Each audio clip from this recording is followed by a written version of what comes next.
Well, good afternoon, everyone. Thank you for being here. My name is Yvette Cozier. I'm the Assistant Dean of Diversity and Inclusion at Boston University School of Public Health, along with my colleagues, Emelia Benjamin from the Department of Medicine and Rafael Ortega from the School of Medicine as well, who is the Assistant Dean for Diversity and Multicultural Affairs. But your name has changed, Assistant Dean for Diversity and Inclusion. Okay, so yeah, we're together here, right? At Boston University School of Medicine. I'd like to welcome you to our discussion series, Disagreeing on Difficult Issues. This is the second of our foray into this particular series, and for the School of Public Health, this will be our final SPH diversity scheduled event for the academic year. So things may pop up over the summer, but otherwise, please join us again in the fall. In terms of this series, as a community, our goal is to generate understanding, both through accumulating facts and through dialogue and debate. In times like ours, which are so divided, it's more important than ever to have spaces where we can have complex, competing ideas and discuss them in the context of civility and respect.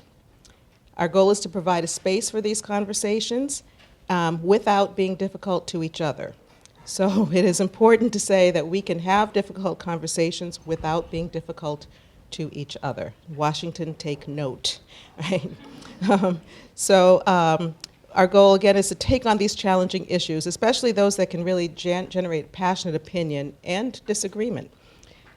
So again, this discussion is meant to be this space, so I hope that we will all speak up. I hope that those of you who don't feel as comfortable engaging in the conversation, that when you leave here, you will continue the conversation with others. So this is a start. The conversation does not end here. This is a beginning. So to get us started, I'd like to introduce our speaker and our moderator. It's my pleasure to introduce Renée Graham, Associate Editor and Opinion Columnist for the Boston Globe. She writes on a variety of subjects, including race and racism, domestic violence, LGBTQ issues, police misconduct, gun control, and politics. She's a regular contributor on WBUR's Radio Boston, WGBH's Basic Black, and MSNBC. And she has appeared in several CNN documentaries, including its most recent 1968, The Year That Changed America. Welcome, Renée.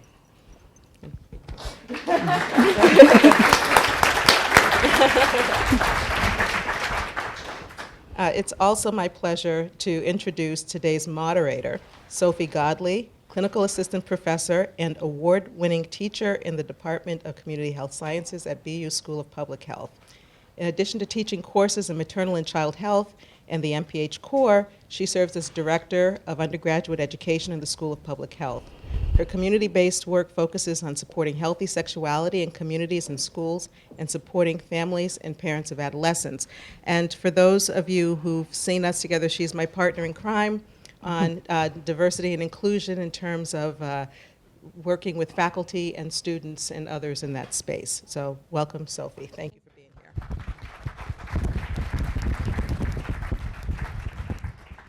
So at this time, I'm going to call upon Renée Graham to get us started on the conversation and perhaps tell us what is white privilege as you see it, and how should we view this? You know, it's so odd because I didn't grow up hearing the term white privilege. There was no term white privilege, but it always existed, and I knew it when I saw it without having a name for it. And for me, growing up, it was the fact that my white friends could walk into stores without being followed, but I couldn't. It was the fact that if I left the house, I always made sure I had identification on me in a way that my white friends weren't worried about that sort of thing. It was the way my parents spoke to my sister and I about dealing with police officers and how to behave and how to act.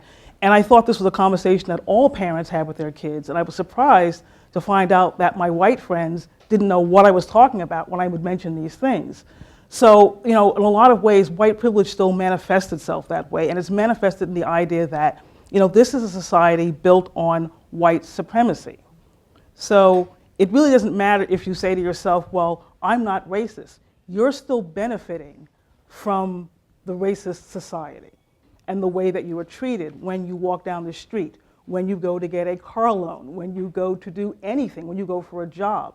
There is this sense that you are welcomed simply by your whiteness in a way that I am barred by my blackness. So that's the way I think about white privilege. So you also recently wrote a fantastic piece on how your engagement with readers around this issue. Would you like to share with us a little bit about that column and that sort of dialogue that you had? Sure. I want to preface it first by saying when I used to be at the Globe years ago and then left for 10 years and went back. And I started the day before Election Day. And I was hired kind of primarily to write about pop culture, which I haven't really written about at all since I've been back. And I've ended up writing a great deal about race, because it's very much in the forefront of everyone's mind, as it should be these days. And what prompted the column I wrote about white privilege was something that had happened at Starbucks in Philadelphia, which I think most people have heard about, where there were two young black men waiting for a friend, and somehow their mere presence, their simple, sitting in a Starbucks, made the manager so nervous that she called the police, and they were arrested, and perp walked out of the Starbucks. And when I heard the story, I kind of, I think like a lot of people of color, I was very upset, because I thought of where is it safe to go? Where can we be? Driving while black, walking while black, shopping while black, selling CDs while black, golfing while black, and suddenly sitting while black was something we were no longer allowed to do in America.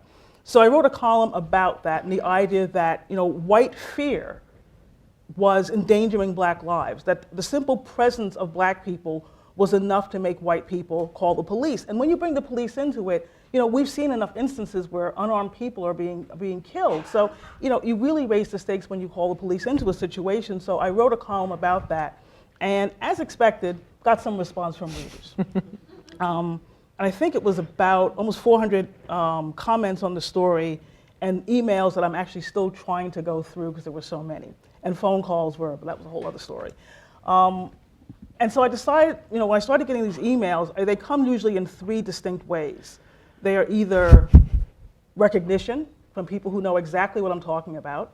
They're horrifically racist. There's a lot of that. And people who will actually sign their names and say, have a nice day. Or they're then rueful. People who feel an amazing kind of guilt for the way the world is. And these are usually from, white people who feel like, oh my God, I didn't know this existed. I'm so sorry. What can I do? I'm so ashamed. So I had this one letter from a woman that literally said that. The first line of the letter was, I'm white, I have white privilege, I'm ashamed of it. And so, I had that letter, I kind of kept it on my screen for a while, and I decided that I would want to respond to that. And to her, which I did directly, but I also wanted to respond in a more general way to people who feel the same way. So I'm going to essentially read the column that I wrote, and the headline was, Use Your White Privilege to Fight Racism. I'm white, I have white privilege, I'm ashamed of it. I received this email from a woman in Oregon, and its pain tone didn't surprise me at all. It was a response to my column about the destructive toll of white fear on black lives after two men were arrested in a Philadelphia Starbucks for no other reason than being black. Whenever I write about racism, I get responses that fall into distinct categories: recognition, racist, or rueful. That last one is filled with white readers who say they not only abhor racism, but also the white privilege that mostly inoculates them from its venom. Recalling her own trips to Starbucks, the woman wrote about using its restrooms without buying anything, something those two black men weren't allowed to do.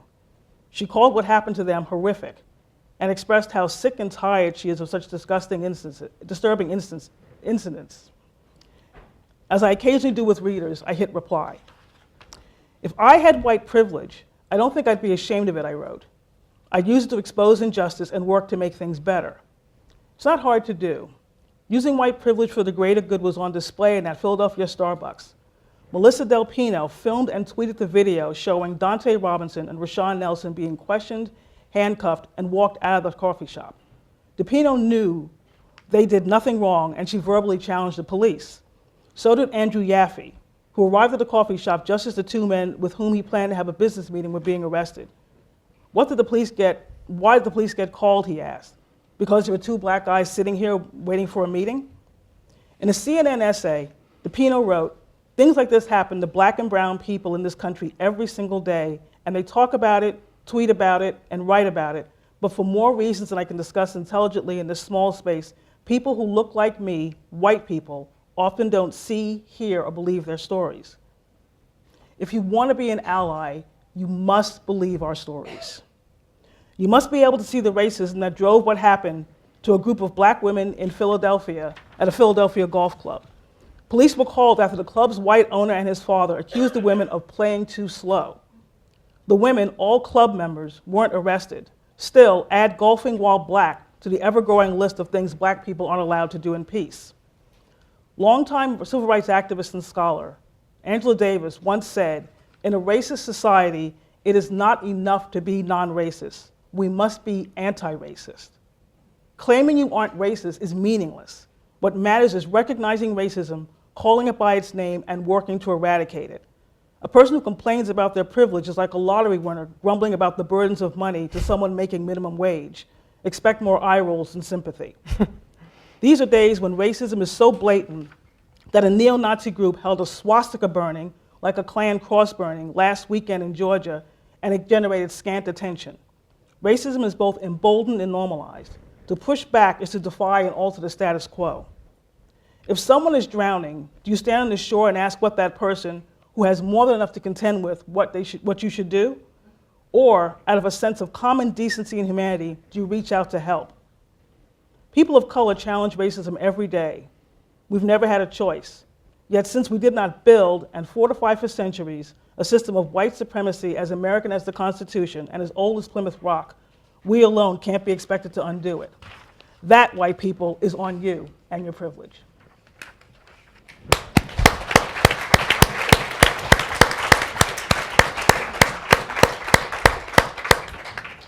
Thank you so much, Renée, first of all, for writing that piece and also for agreeing to be here with us this afternoon. We're incredibly grateful.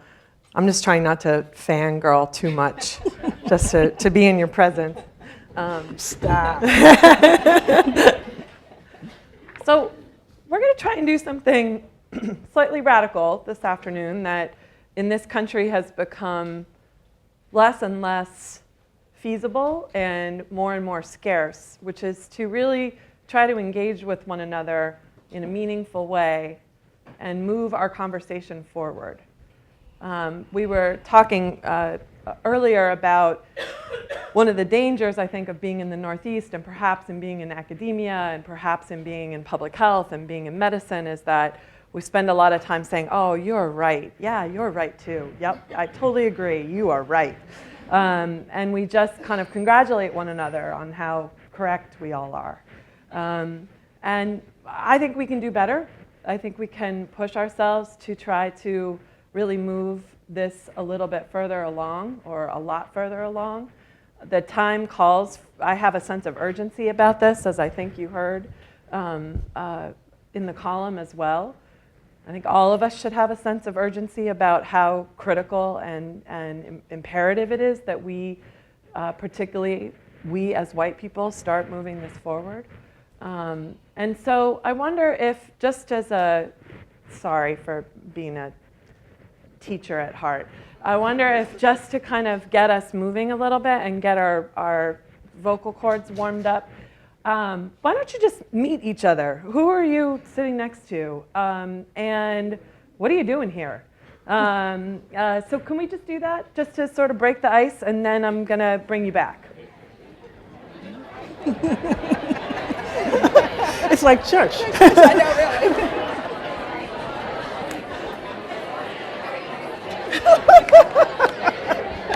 What are you laughing at? Some people break the ice better than others. Oh, yeah. Some people go on their phones. Right.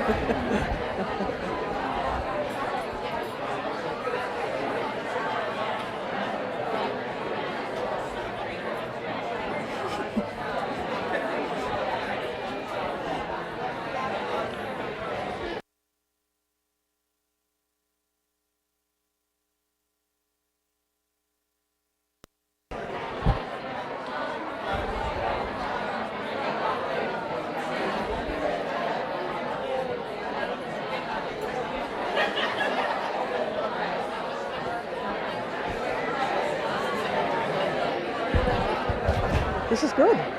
This is good. We could do this at the Globe.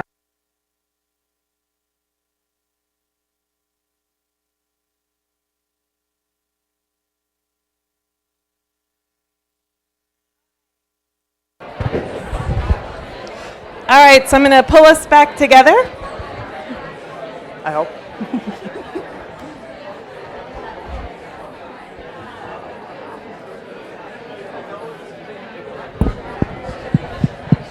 I'm going to try that again. We'll pull us back together.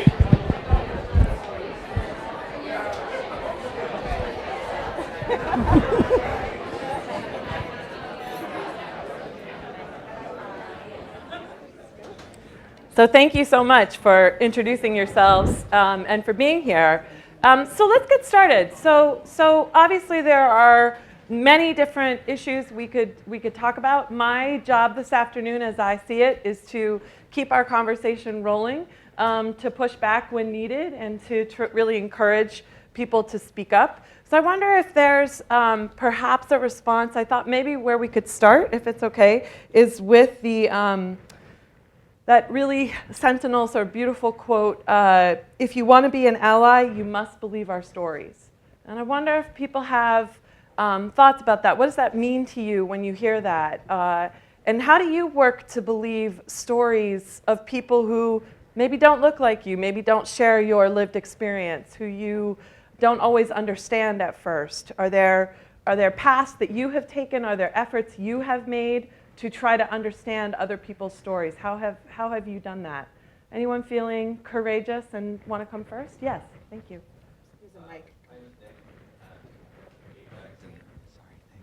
My name is Nick. I work with Population Health Exchange.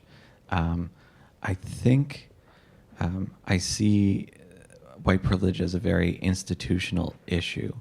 That it's systemic and it's built on, like you said, these years and years of all sorts of small pieces put together to build us up to where we are now. And so I find that when I'm in a situation where I feel like I need to challenge my own privilege and my own understanding, that initial step of not just moving forward and saying this is normal, or just taking that snap judgment as true, is a really important step.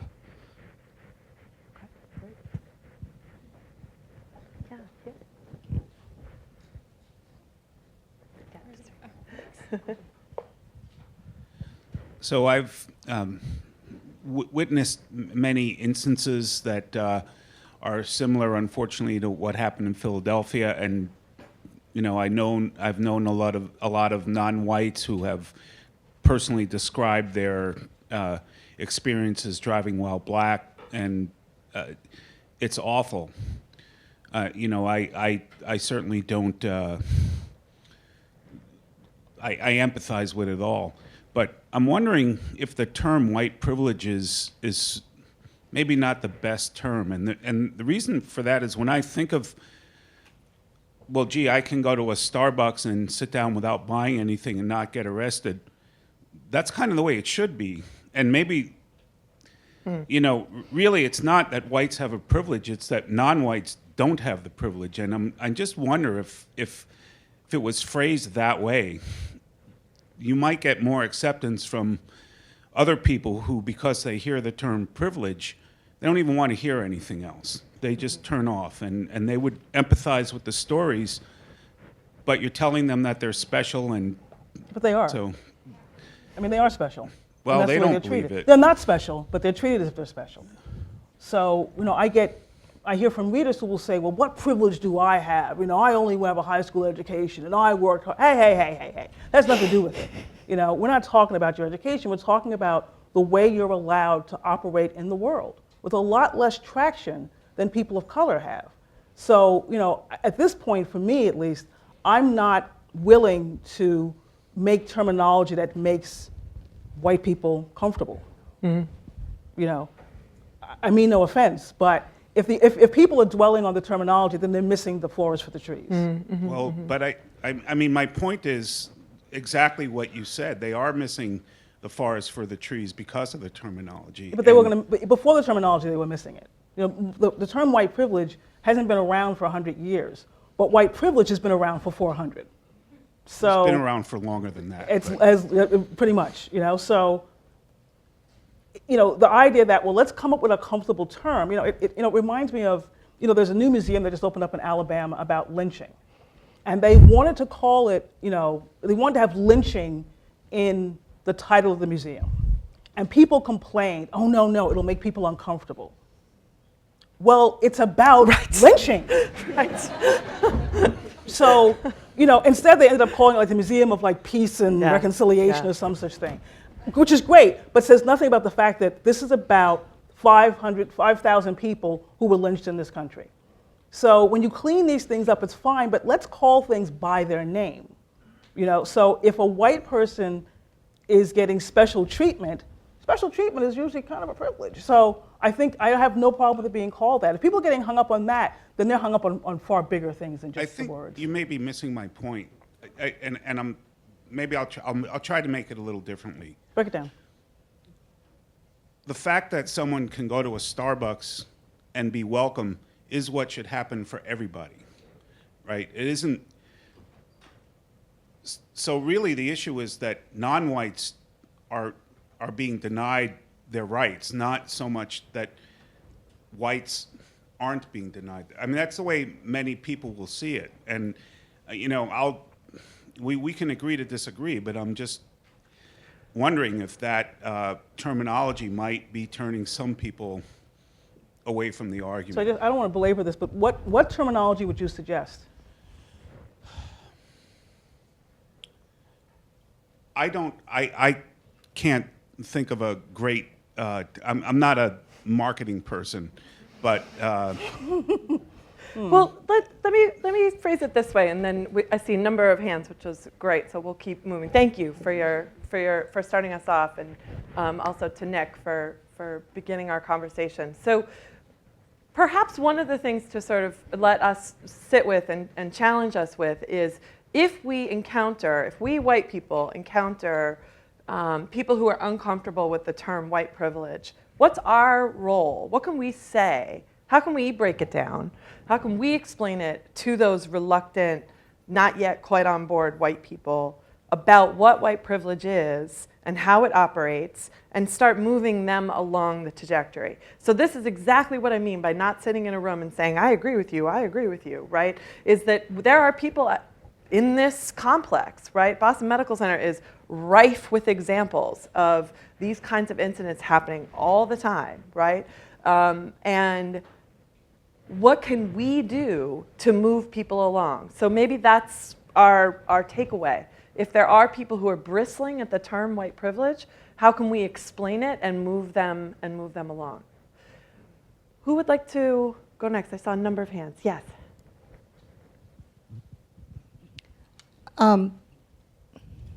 Language is so important, and I think that we need to affirm the right of someone who is experiencing oppression to say it in however they want to say it, okay? And for those of us who are racialized as white, there's all kinds of issues that come into not being able to hear the language that a person of color or any other person coming from a oppressed group would prefer, right? But the right of language and the right of self-naming what the experience is has to come first in honoring and being able to hear the other person. The moment someone from the dominant group gets into an argument with someone around language and they're not in that particular dominant group, communication breaks down. So the first thing for those of us is to hear that. The second thing is when we're part of the dominant group, when I'm part of the dominant group, okay, I also do try to work with the dominant group that I'm part of to assist in this language barrier sometimes. So for example, with class, part Paul Kivo, who is an anti-racist white activist, sometimes says that white people coming from working class heritage, sometimes hears the language of benefits better than privilege, because privilege becomes associated with class privilege. And so he recommends sometimes is to say, as a first step, is to say, well, you can agree that there are benefits to being white, right? That you don't have to go through certain kinds of experiences because you're white, right? And usually that helps to bridge a gap.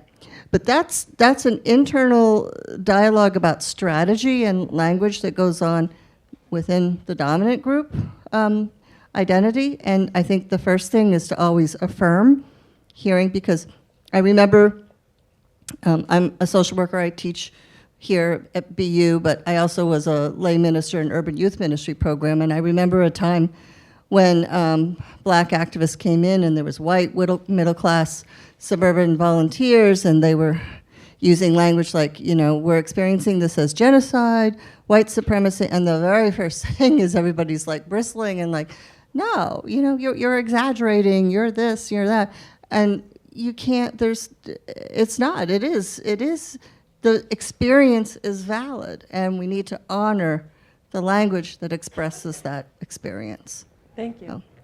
So, down here, right? Just right down here.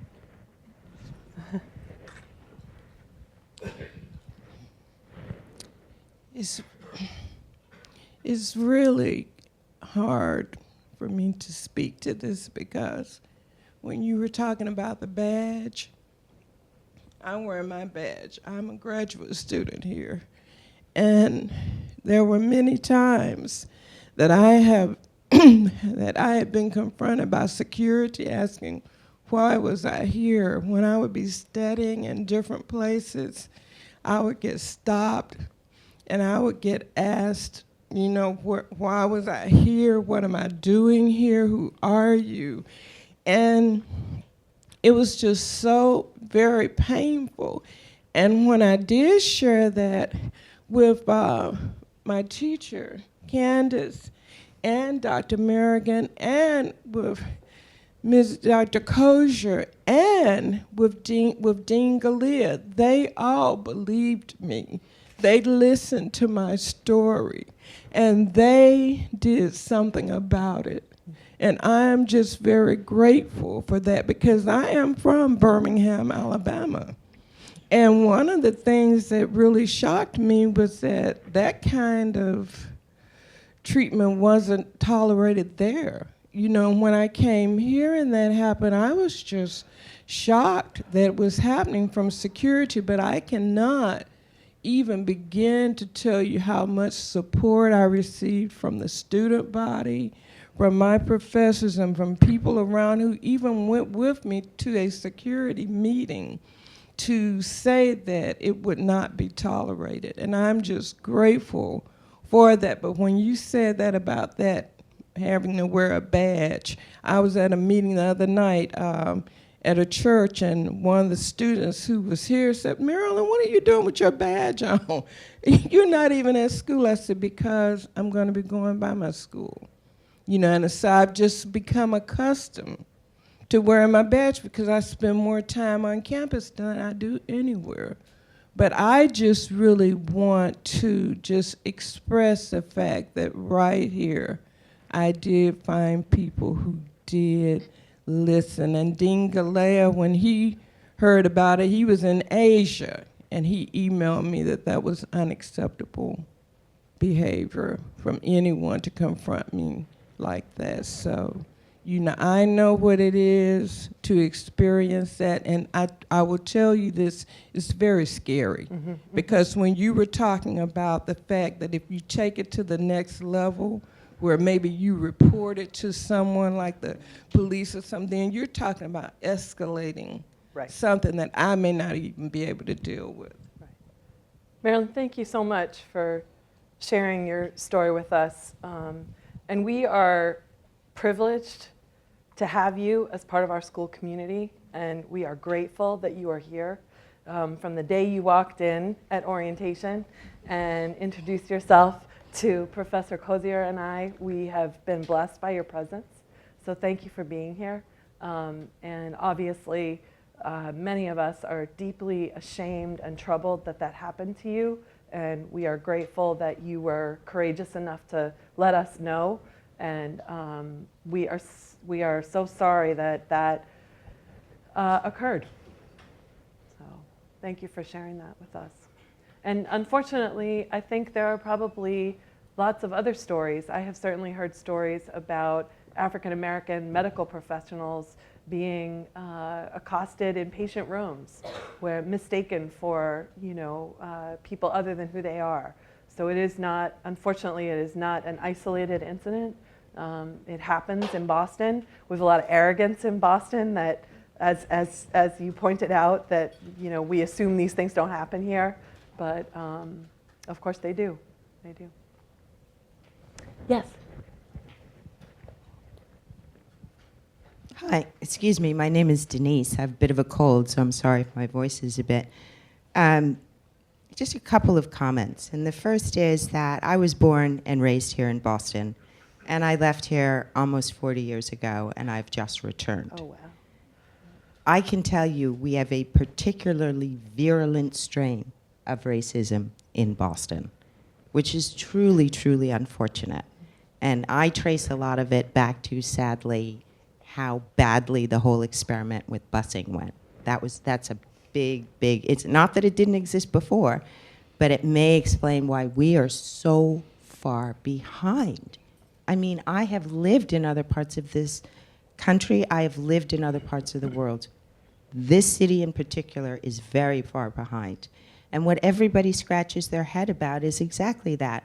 Why does our action in Boston not meet the rhetoric? We're one of the most progressive cities in the nation, and yet we have the most virulent strain of racism here. My own experience has been that it goes to exactly what I think someone back here was saying and what you have said, Renee, which is that people just don't want to believe you, and they'll tell you that. And that goes to being heard. Mm-hmm. Okay, you can't be heard if you're not believed.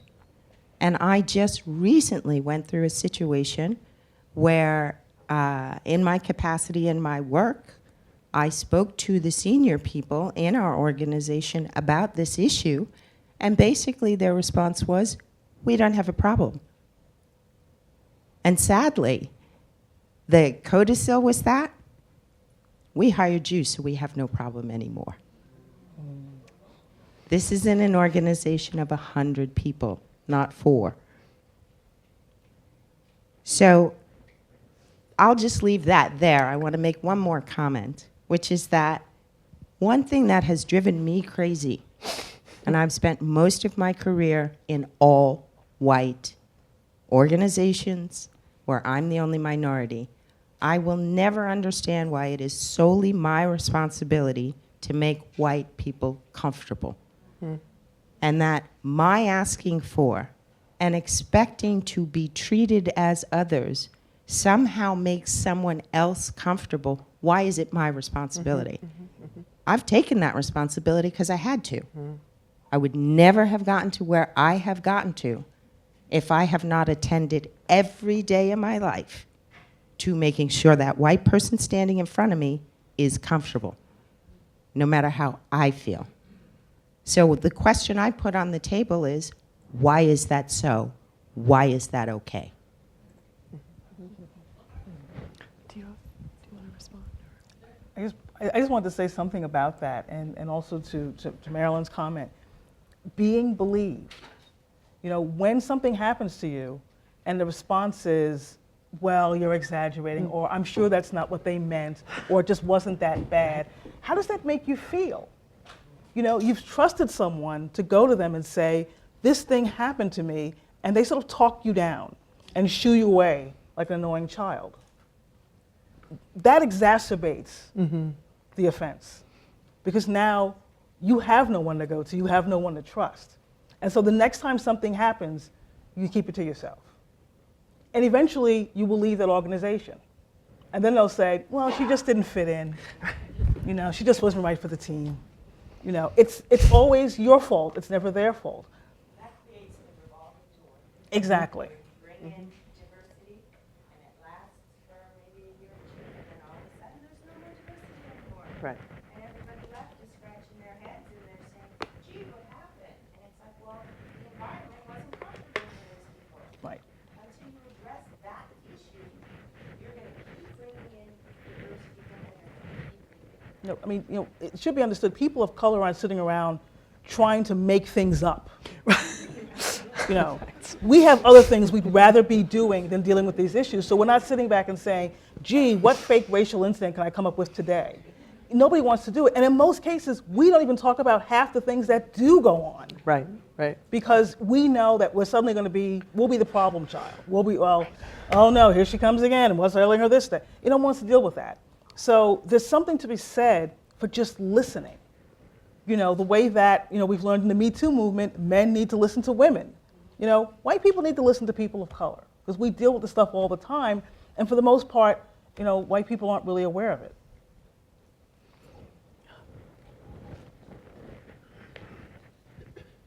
Hi, I'm Michaela. Can you hear me?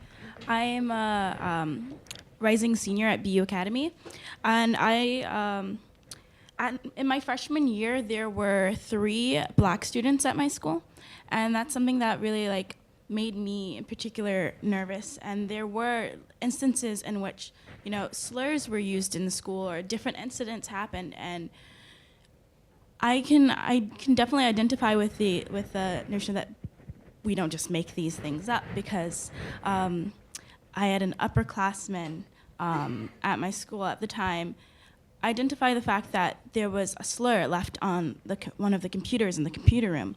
Now we're following one of the BU protocols by having to sign into computers, but at the time that wasn't a thing. And so eventually the student was identified, came forward, but they basically had a thing where they asked him to leave and he decided to stay.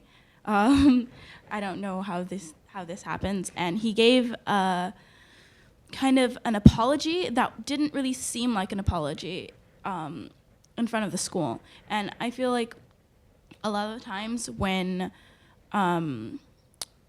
students, I'm now the only black upperclassman at the school, and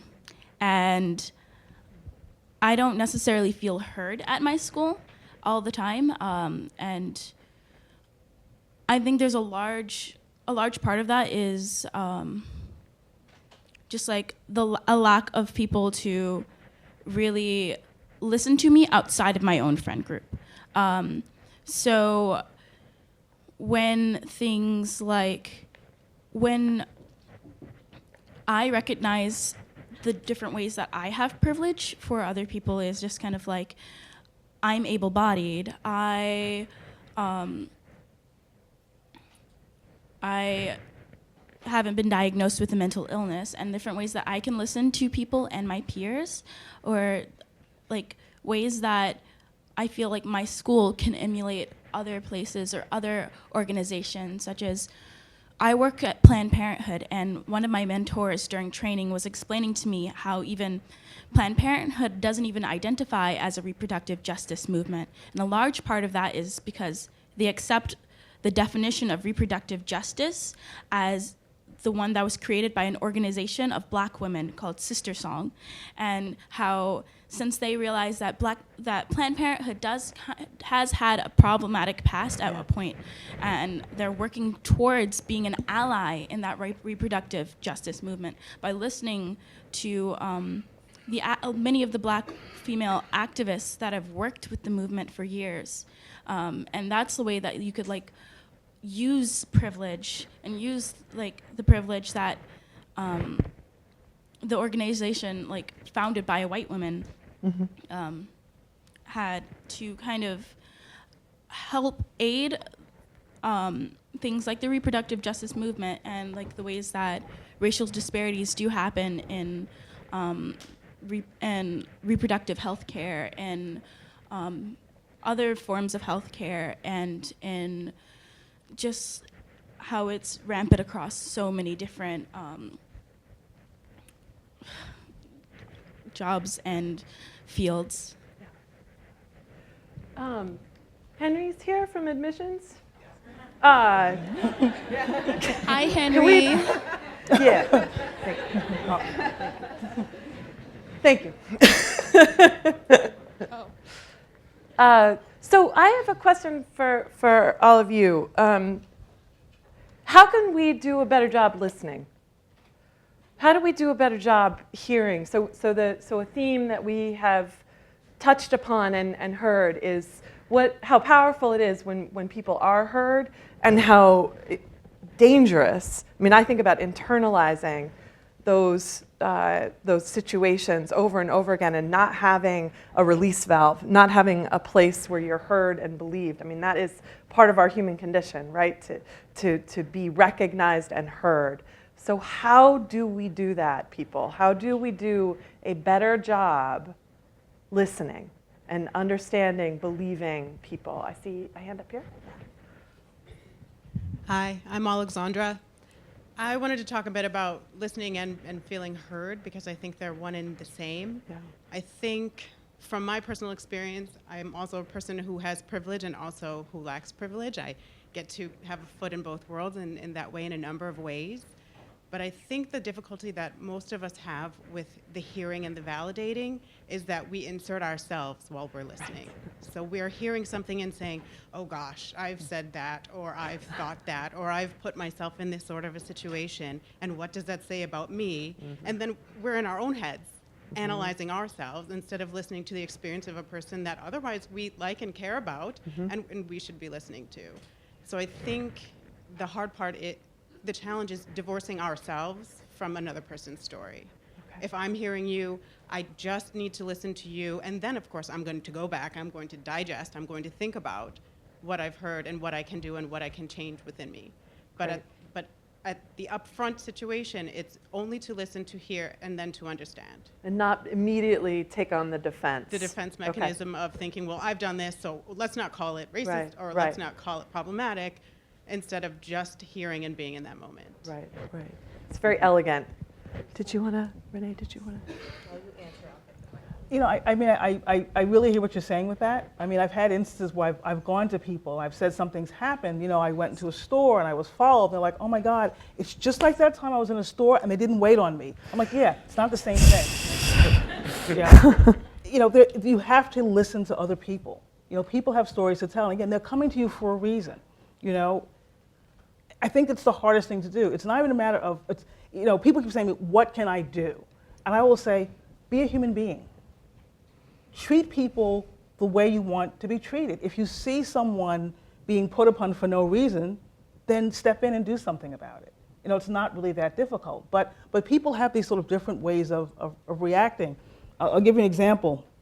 A couple of weeks ago, my partner and I went to the National Museum of African American History and Culture for the first time. And if you've been there, you know it's this amazing place, but it's also this really emotionally wrenching experience. And so we were walking through the section for the transatlantic slave trade. And I'm here, my partner's there, and there's a white woman standing next to my partner. And at some point, the woman said to my partner in a very hushed tone, "I'm so sorry." The first thing my partner did was look at me and say, "Don't start anything."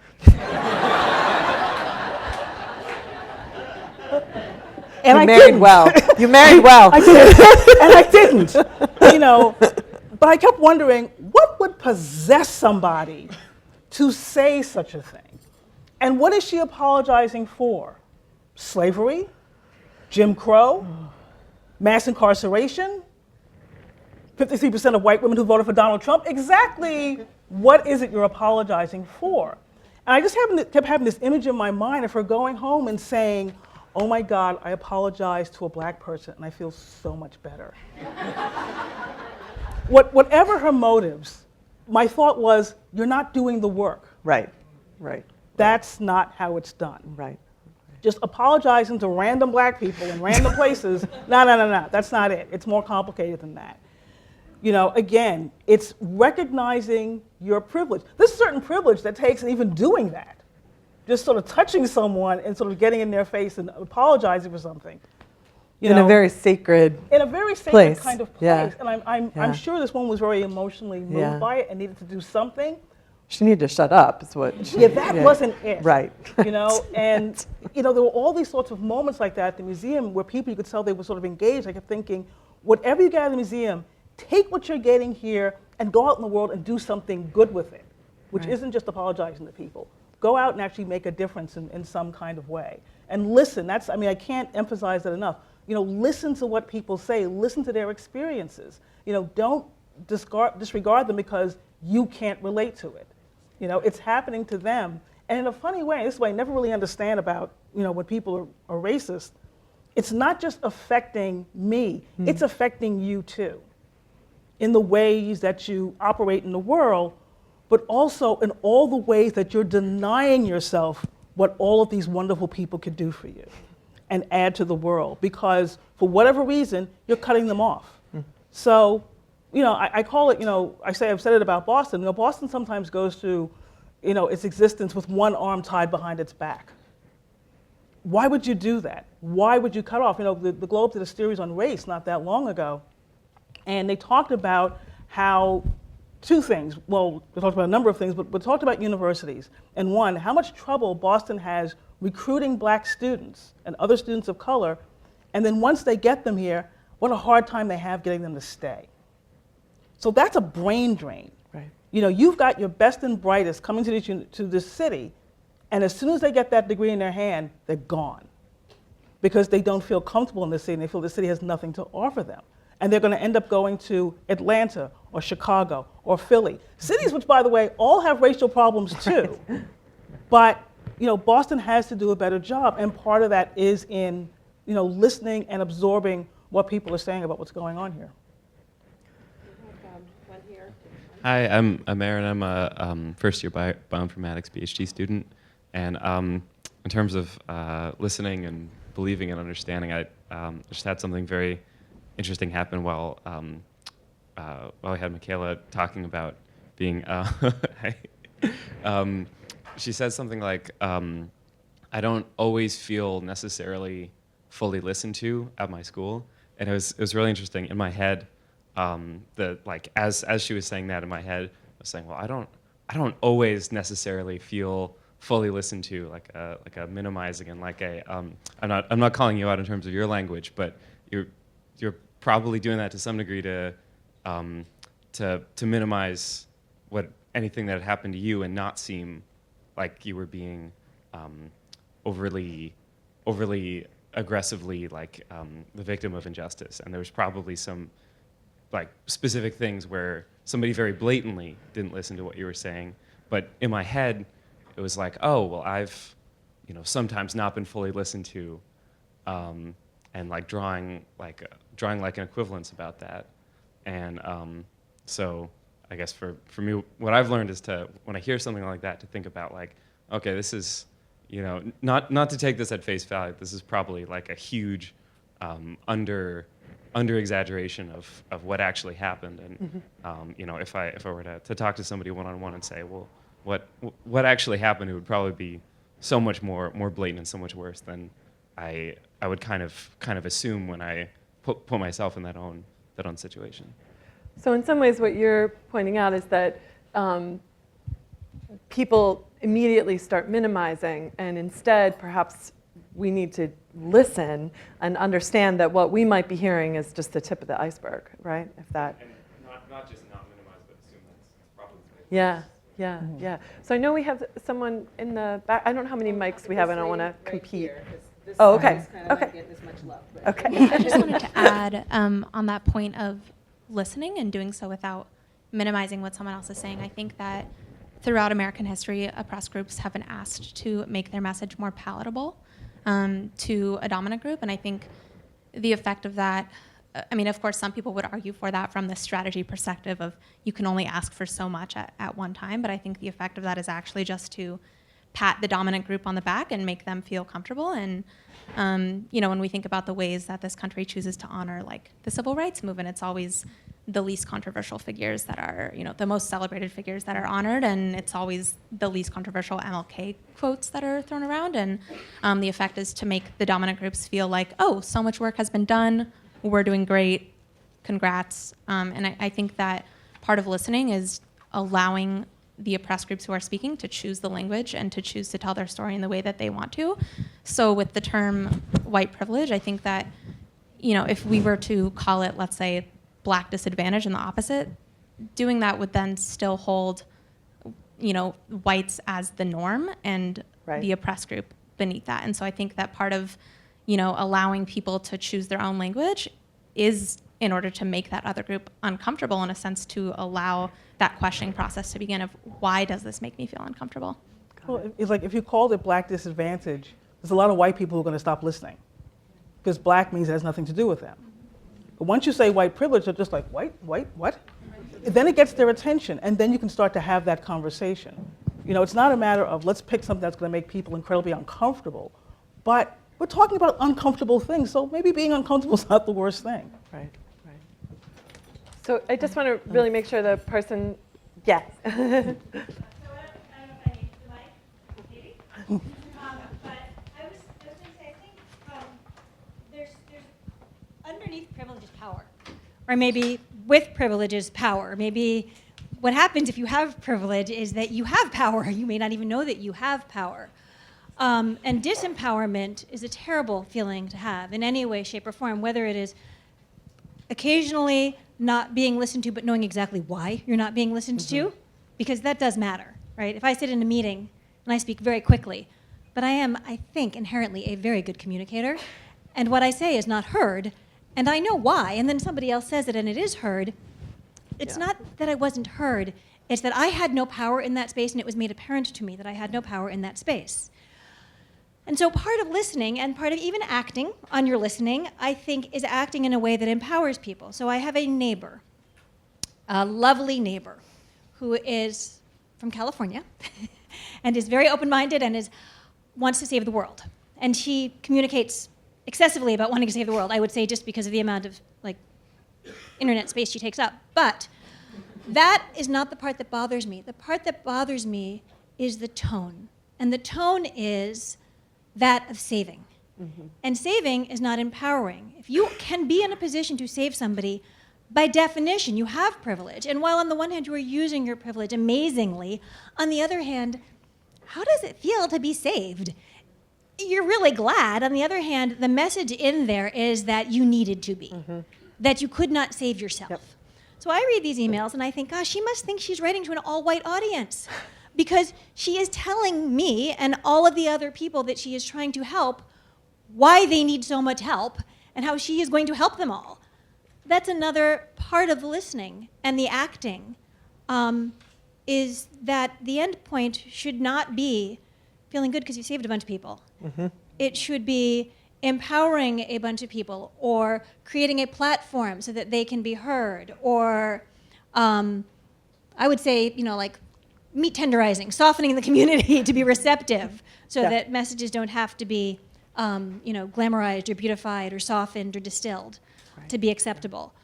And I think that's a huge part of privilege. And I understand people don't know they have privilege. I am married to a white man who doesn't know he has privilege in so many ways. He is tall, white, and a man.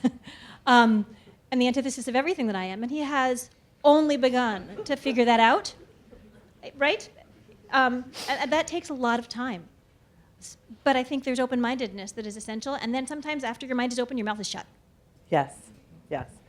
And I think you've hit on an area, I think, in our school, or our schools, I should say, that is particularly a potential pitfall for students who come in with all of the enthusiasm that your neighbor has and take up all of that space, right? And just fill the air with words. I was struck by the image in the museum that, even in a sacred space meant to honor and remember the African American story, white people are still talking, right? I mean, that is a powerful example of privilege. And so I appreciate that very much. And I think there's a particular imperative for those of us in the helping professions and in the social justice-y professions to pay attention to that. When are we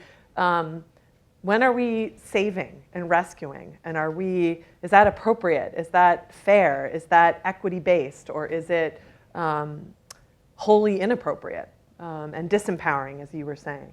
So I think here or okay, back there. Here and then here. Hi. Hi, my name is Farah. I'm representing the Graduate Medical Sciences. And for me, I think hearing is also recognizing and understanding that racism and injustices take on many different forms that don't always look and feel like the visible experiences that people are seeing on television or things that we read about in newspapers, and allowing from sort of the dominant perspective the opportunity to take different to see things from within particular perspectives and context. So for example, with me identifying as Haitian American, I can't tell you how many times I've been complimented for being articulate, or the microaggressions and the biases that people bring to the table, where it doesn't always exist as sort of these very blatant experiences, but just being able to understand the lived experience from a day-to-day perspective of what it's like being a person of color, I think is a big component as far as hearing. Yeah. And it sounds to me a particular experience within academia where those kinds of slights, at least from the many students that I think we've worked with, we have heard, unfortunately, that's a very common experience that students of color have, and that is exhausting. And it takes away from your ability to be a student when you are constantly reminded, or somehow that it's assumed that you are less than. So there's that surprise that you would have been so eloquent. It's really damaging. It could be really damaging for students. I just wanted to add, I hate the term microaggression. It's racism. It doesn't need extra little cute names like, oh, that's a microaggression. It's a little thing. No. If it's being done to me, it's not micro to me. So, and I've heard it like, oh, wow, where did you grow up? What did your parents do? Where did you go to college? Did you go to college? Wow. I mean, why is that a shock? Right. And I mean, look, journalists had to get it out of their system. Journalists would constantly talk about any black person as being, he's an articulate young man. We were doing the same thing. Black journalists were doing the exact same thing. We were trying to make this comment about this person, but we're really sort of expressing shock that the person could put a sentence together, And that to me is more than a microaggression. That means you're already looking at this person as being less than. So Renee, do you think it's important, though, to distinguish different types of racism or different experience? I'm not pushing back on but I wonder. So one of the reasons we've used microaggression a lot, at least in our spaces, is to try to point out that it's the small slights that end up killing people. That it's over and over and over again. I mean, but it's death by 1,000 slices. Right. You're still bleeding. Right. And yes, calling me articulate is not the same as burning a cross on my lawn. Right. But I don't feel really good at the end of the day with it either. Okay. So I think that's the way I kind of think about it. Yeah. I think there's always a scale. People Okay. say, oh, there's a scale on these things. Yeah, there is a scale. Right. But it adds up. It just becomes this way that it just constantly makes you feel subservient. Right. And less than. Right. That somehow you have to constantly prove yourself to be, what is the joke? You have to be twice as good to be considered as good. Yeah. And that's the way it sort of makes you feel after a while. So, those microaggressions, they just add up. And more often than not, people of color, we just swallow them. You can't fight them all. Yeah. But I always say, I think there's a distinct reason why research says that, black people have a shorter life expectancy than white people.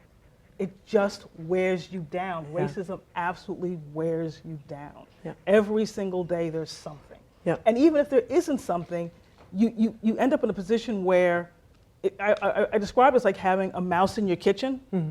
You think you see something, so you're always sort of darting. It's like, was that what I thought it was? You're never sure because it makes you so uneasy in your own skin. I mean, and look, and it happens, you internalize it all. You start to wonder if you're worthy. Should I apply for that? Oh, maybe I should. It all starts to wear you after a while. So those microaggressions, they add up really quickly. Yeah.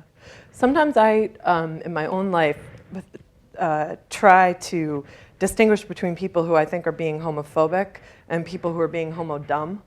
Like, they just don't get it, and sometimes that helps me in sort of coping with especially around my family and my partner and my son, when people are being ignorant, right? When they ask my son if, who his dad is or something like that. And I try in my mind sometimes to parse out, like, is this an intentional, homophobic act, or is this just somebody who's dumb and hasn't met a two-mom family before?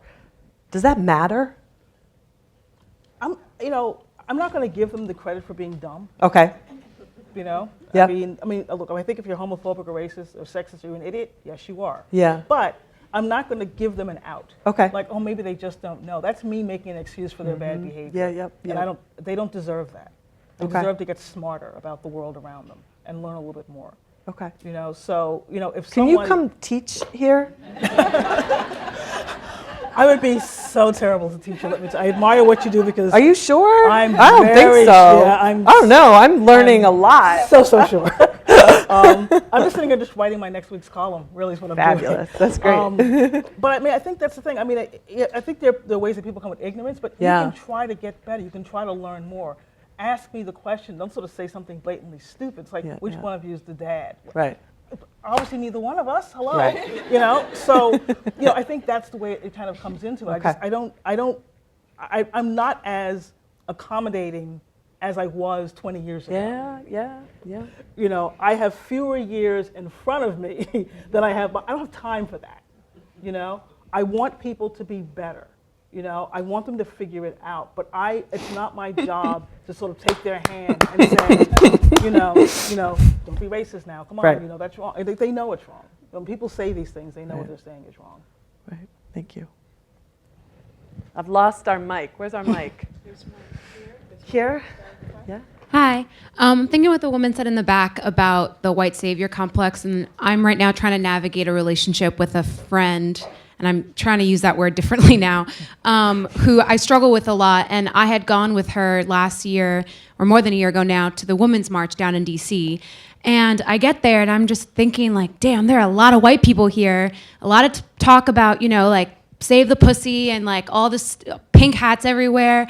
And I'm just thinking there are very few signs here about Black Lives Matter, no mention about Flint, very little talk about what's happening with the pipeline. And so when we got back, I criticized that to her and I said, it felt like white feminism. It felt like white women were showing up because it's cool now to be an activist. It's cool now to, have an Instagram with your picture of you holding up a protest sign. And I was reminded of how fragile white people can be when you criticize them, especially when you criticize their activism when they think they're doing something good. Yeah. And it reminds me also of the importance of thinking about performative allyship,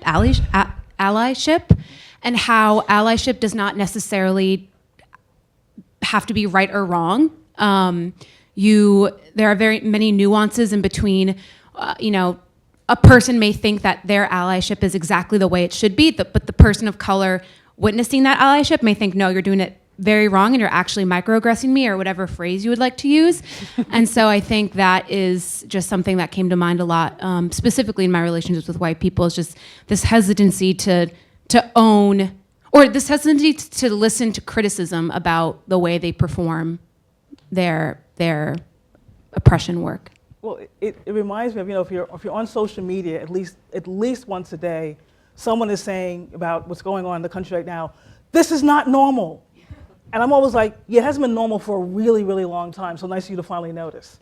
This woman on Twitter said, I wake up every day frightened for the first time in my life. And I didn't know her, but I replied, how lucky you are. Because, gee, now you're starting to notice what so many other people have been talking about for so long, because now it's on your front door, So then there's this sense that, okay, now I'm, woke, an expression I don't really care for, but now that I'm woke, I want credit. I've done this good thing, pat me on the back. And I feel like if you're doing this to get pats on the back, you're doing it for the wrong reasons. As I said, be a human being. It's I don't want to sound like a refrigerator magnet, but, be the change you want to see in the world, right? That's what it comes down to, this idea that, we're here now and we're doing this thing, but they're still doing it in a kind of bubble. There's not enough intersectionality, and people, that word gets thrown around a lot, but it's very, very important because there is so much overlap in various movements. And I attended the Women's March here in Boston, and it was empowering in one way, but also it felt like there was a bit of a bubble to it as well. Like there was this cause, but there were a few people over here with this thing, but people didn't get the sense that it was all connected to creating a greater good. So yeah. Do you still have the mic? No, I know. Oh, okay. And in the back. So here and then. Okay. Thank you. My name is Peter.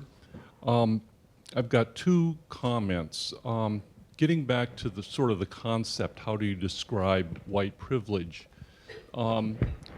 I think of it, or one way to think of it is like the situation with an immigrant family where the 7-year-old is translating for the parent or the grandparent. White privilege is to be able to stand in the grandparent's shoes. So if you're walking down the street and there's some neighbor or something, you don't have to say anything. You can speak your language to the 7-year-old and they have to translate. So you've got everything at a distance. The second comment is that I think we're being too easy on white folks when we only concern ourselves with situations that are obviously problematic. If we, as Denise said, live in a virulently racist city, and as you said, Renee, that affects all of us, then we have a responsibility, if we want to live in a warm, welcoming community, to do something about it, period.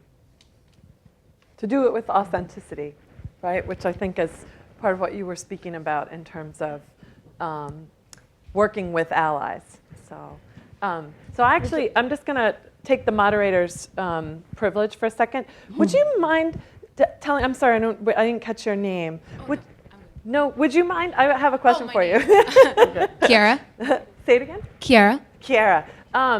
So how do you stay resilient in the face of that problematic allyship? What supports you? I talk to her. Okay. Yeah, I have a lot. I grew up in a lot of white spaces, but I identify as low income, so I've always kind of grappled with hanging out with a lot of middle class white people, but not identifying with them. And so now I'm here, and so I can feel like I can operate in both worlds with white people and with people of color, but I feel safest and most heard with people of color. And so I'm very intentional about having my time with them and seeking out those groups. And I also, don't belabor myself if I don't berate myself if I feel like I need to isolate myself from my white friends. Yeah. Not all my white friends are problematic. I have some really, really great white people in my life, but I also have some really, really not great white people in my life. And telling myself, while I appreciate many aspects of your friendship, this particular aspect right now is like feeling destructive for me, so I need to back away. Yeah. So telling myself that that's okay. Thank you. Yeah, I think it's really important that we continuously bring up resiliency strategies. I'm, of course, thinking in particular for my students, how do we continue to support students of color who may feel isolated and like they're constantly experiencing these slights, these acts. And so hearing people's individual stories of their own resilience is really important. I think we need to move that forward as much as we can. I was a part of a racial justice conference a few months ago, and at the very end, we did affinity groups where all the people of color in the room were asked to be in this room and all the white people were asked to be in another room. And that was a really cool space for us to say, it's okay for you to just talk with fellow people of color. And I felt that was really healing, so. That's great. It's, when I originally went to the Boston Globe in the late 80s, and at that time there were a decent number of people of color, and something would happen when you went to the Globe. All the people of color would greet you. You didn't seek them out, they came to you. And they would tell you, where to hang out, where to eat, where to get your hair done, all that kind of stuff. It was like this instant sort of welcoming committee because they understood, because they'd been here, that Boston could be difficult. Mm-hmm. And they took, they had a stake in keeping you there. They wanted the numbers to rise. The same thing with the LGBT people at the Globe. And we started to have these brunches we called the brunch that dare not speak its name. And we would have them at each other's houses. And that's how we, same thing. And this was, back in the 80s and 90s, and most of us weren't out at the Globe. So all we kind of had were each other. And that was really powerful and important. And I'm still really close friends with a lot of those people, not all of whom still work at the Globe, but those things were important. We needed those spaces to talk about what we were dealing with because we had no place else to do it at work. So those spaces are really important. And I think it's not meant to exclude white people. It's funny, I think I was mentioning this to someone earlier today, that the Globe had its own sort of a lot of racial problems in the early 90s, and they had a retreat, a weekend-long retreat. Oh, God. At Noble and Greenough. And there we all were, trying to deal with our stuff and not really wanting to. And I remember there was a white reporter who said something that made him uncomfortable was if he was walking down the hall and saw 3 black people talking. Made him all kinds of uncomfortable. So, being the mature people we were, every time there were 2 black people in the hall and we saw them coming, one of us would run up. Right? Because, but like that's the kind of thing, it's like, so what, 3 people of color can't talk without you feel like we're plotting or ready to overthrow the place? Like what exactly? And he couldn't even articulate what about it that made him uncomfortable. He just knew that something about it just made the hair on the back of his neck stand up. So, never feel like you can't have your spaces. Everyone deserves their spaces, whether it's, respecting it as women-only space, respecting it as LGBT-only space, or just G space or L space or T space, whatever, however you want to conjugate that. Whatever you do with that, I think it's important for people to understand that it's not about you, it's about us. Right. Everything we do isn't a threat to you. Right. I know in the School of Public Health we've had a really great renaissance with our students of color in public health, and I believe brunch has been a critical component of that support. So who is next? Mayowa? Yeah. Yep. My name is Mayowa Sanusi. I'm a student here in the School of Public Health. And I just wanted to talk about, it was mentioned, listening. And I think that people need to listen. This was kind of talked about a little bit, but I think people first need to listen to what they say themselves. And I agree that in not only Boston, I think Massachusetts as a whole, we have a whole different type of racism. It's not overt, it's very covert in what people say. And I just wanted to tell 2 different stories, like my experience with that. So growing up, I grew up in Lowell, Massachusetts. My parents, cared about my education, so, they put me in Catholic school, predominantly white people, in this Catholic school. My parents are Nigerian, so this is important because growing up, they never told me that I was black. I was always told I was Nigerian. That was the first thing. So going into school, I'm surrounded by, pretty much all white kids growing up, and I'm told these different things about what I'm supposed to be. Oh, you don't sound like this, you don't sound like that. Looking back at it, I'm wondering where do these, kids hear all this? Probably from their parents. Their parents aren't watching what they say around their kids. So again, you have to listen to what you say. Even the snide remarks like, oh, I've been told multiple times, as this woman has said, oh, you're so smart, you're so eloquent, you speak so well. So again, I think that people need to, think about what they say before they say it, really check even if things are said, to check back in about what's being said. Second story, at work, I work in the care unit at BMC. I was talking about, how BMC, I didn't believe, had tailored their services to people of color. And, one woman came in, I was having this conversation with multiple different people, and one woman came in, she was like, oh, please tell me about your experiences, living in Roxbury, facing these issues. First thing I had to tell her was, I'm not even from Roxbury. I don't know where you got any of this information from. She was very gung-ho. She wanted to help, but I had to stop her and stop. Why do you think you said that? why, I had that little conversation with her. She felt very foolish afterwards, but at the same time, I think she really understood, she needs to watch what she says. So again, circling back, I think that it starts with people just listening to what they say. And, people of color, white people, all people, being able to point out, you probably shouldn't be saying that, and be able to explain in a calm way, why this isn't right, because these small, microaggressions or whatever have you build up, and they turn into something worse. So. Well, I think you make a good point in what you did in speaking to that woman, checking people on what they say when they say it. Right. Now, maybe she was still making that comment because no one had ever done that before.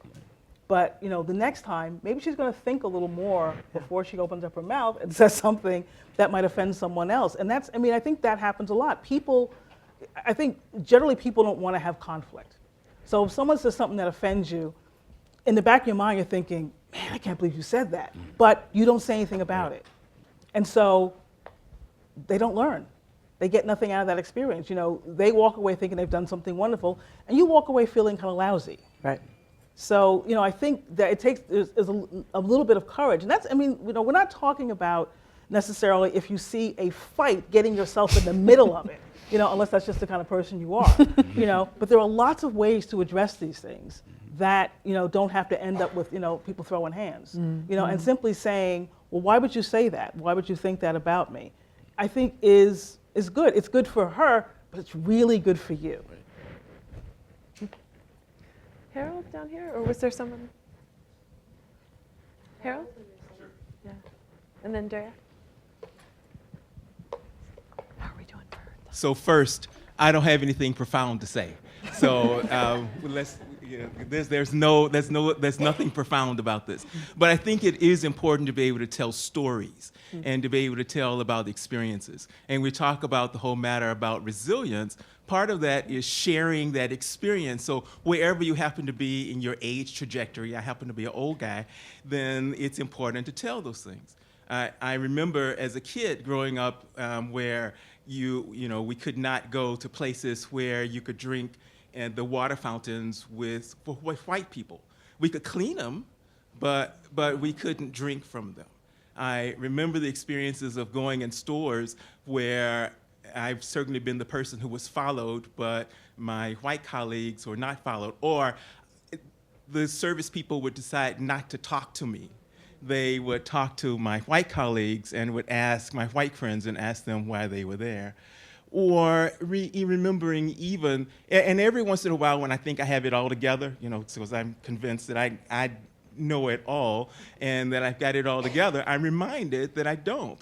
And one of those actually occurred just the other day. I got off of the elevator in the parking lot, and there were two of us. There was a white woman, and there was myself. And we were actually walking in the same direction, and I found myself slowing up so that I would not make her uncomfortable, because I was thinking, she's going to think that I'm following her. And our cars just happen to be in the kind of the same direction. My car is actually better than hers. But we were in the same direction, and I just felt uncomfortable because I thought that she would feel uncomfortable about me being there. And lastly, the whole matter of 3 black people being together, it's actually a hilarious thing. And there are 3 black people that hang out at the public health school, sometimes Yvette and me and one other. And we actually find it kind of hilarious, thinking, all right, so who are we going to make uncomfortable today? So they see the 3 of us together. Let's hang out together and let's see who can make uncomfortable. So sometimes the whole matter of resilience is not being able to say, I don't have anything profound to say. The only profound thing that I will say is, I hate the word microaggression and intersectionality. I don't know what they mean. I really just hate those words. But all right, I've said it. That's my most profound thing. Thank you, Dean Cox. Jaya? Yeah. Just right back. Hi, I'm Dea, and we were talking a little bit about white feminism and how, I think earlier your comment was like, how do you think about stories when, maybe you don't relate to the other person? And one way I think about it and try to tell other people who I think might be white feminists to think about it is, how awful does it feel when you're trying to explain to a male friend, like, this person made me uncomfortable and I felt scared? And they're like, no, that's not true. It feels terrible. And I think, when other white feminists are like kind of in that yucky space to be like, well, how bad does it feel when, you're trying to explain something and somebody is saying that's in your head, or you put yourself in that situation and it feels really bad. And so I think, that's a good strategy to deal with other white feminists. But I think one thing that I struggle with is talking to people who just don't acknowledge these things exist at all. And I grew up, and here, we're in an echo chamber, and I don't think any of my friends from BU would say that, but I grew up in Montana, and I was the darkest person in my school, and I'm Italian, so kind of a weird experience. But it's hard when, they say things to be like, oh, well, to try to get them to see them. They're like, oh, no, that's not a thing. No, of course that doesn't exist. And it's probably because they don't know anybody Black, but also it's just such a non-starter to the conversation when somebody just doesn't acknowledge that something is there or aren't even open to hearing about it. And so I don't know if that's a comment or a question, but it's just really, really hard to push past that with people who just are like, no, it doesn't exist, you're wrong. I think about it this way. If I told you that I was in pain right now, would you tell me I wasn't? Well, I can't feel your pain, so I just don't think you're in pain. You wouldn't do that. You would believe I was actually in some sort of pain. It's the same thing. It's because it's not happening to you, it doesn't mean it's not happening. This inability, look, people can believe all kinds of things that, they watch movies and they get into the characters and they believe what's happening in Game of Thrones. They could believe this stuff. But you're not going to believe somebody saying to you, yeah, that cop pulled me over for no reason, and did nothing and just hassled me because I was Black. And so when you deny someone's experience, you're actually almost denying their existence. Yeah, their humanity. Yeah. You're denying their humanity. And why would you want to be that person? Why would you want to do that? As I mentioned, the Me Too movement and all of these men sort of saying either, well, gee, what can I do now? Or I can't say you look nice. That's not the issue. That's not it. If you want to say I look nice, I probably do. Go ahead, say it. But don't equate that with someone who's groping you in the coffee room. Mm-hmm. And then when I say it happens, say, well, it's not that big a deal, or he's not that kind of guy. Stop negating each other's experiences, whatever they are. I'm not Jewish, but if a Jewish friend comes to me and says that something anti-Semitic happened to them, I'm not going to tell them they're exaggerating. I don't have that right. Mm-hmm. My job is to listen to them and believe them. Dea, part of what you also said that I started thinking about is we need different tools, right, for different people. So what I heard in your comment is, with some of your friends who are white feminists, you can use that connection, right, to move them forward. What might be harder, where we need more tools, is when people are outright denying. And I think that's part of what is incumbent on us, right, is as white folks who are working on this, is that we need a number of different strategies, right? We need to be able to confront people as things are happening. We need to step in when appropriate. We need to speak up. We need to be quiet. And we need different tools for different occasions. And we have to get better at this, right? We got to get better at filling our toolbox and then quickly assessing which of these do I need, right? That's part of our work that we got to do. So sorry, I keep losing track of who's next. Yvette's doing better. Yeah, okay. Okay. Hi, everyone. My name is Francisco. I'm a student here as well as a staff member. And I wanted to inquire about how do we take everything that we listen and people's stories and actually convert them into action and to do something about it. I am really grateful for these kinds of forums where people get to share their ideas and their stories and we get to learn about each other. But I think that we're at a point where we need to do more than listening and more than these kinds of things and take more action. I mean, within the School of Medicine, the School of Public Health, within this institution, there's a lot of barriers to higher diversity, and I can think of some right now. Like we could hire more Latino professors. We can give scholarships to these students who have barriers that keep them from attending these schools, even though they're like as smart and they would probably do great here. So how do we take everything we're talking about here and make people in power take that into account when they're making their decisions? Or how do we make people put their money where their mouth is?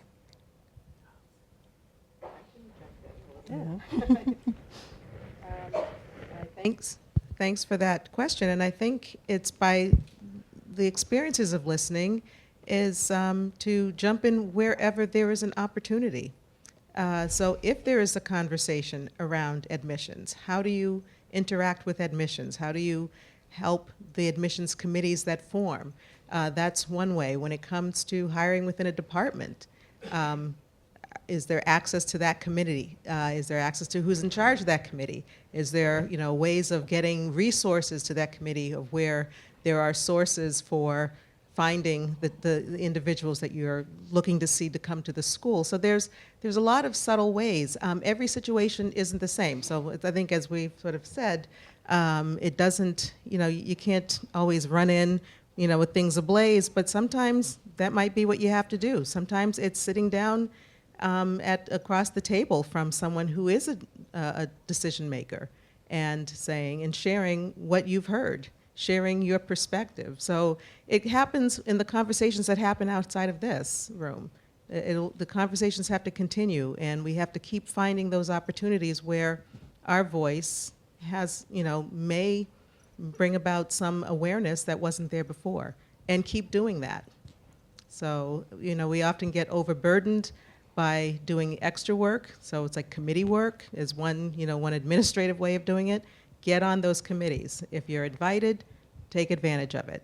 It may not seem like the wonderful opportunity and way to spend your time, but you might be able to make a difference in that way.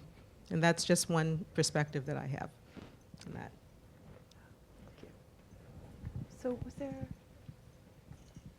just back here? Hi, my name is Jess, and I'd just like to respond to what Francisco was saying. So I think that something that's important about listening and opening your mind is having the vulnerability to deconstruct what you once thought and change that and build it and constantly be restructuring. And to, so when I think a lot about, so I'm white, when I think about white privilege and I think about there's a lot of shame that goes along with white privilege. And instead of letting that be a shameful thing, letting that be something that allows people to be vulnerable, to break down those walls so that you can build up walls, build up your building block system of what society is and what it should be.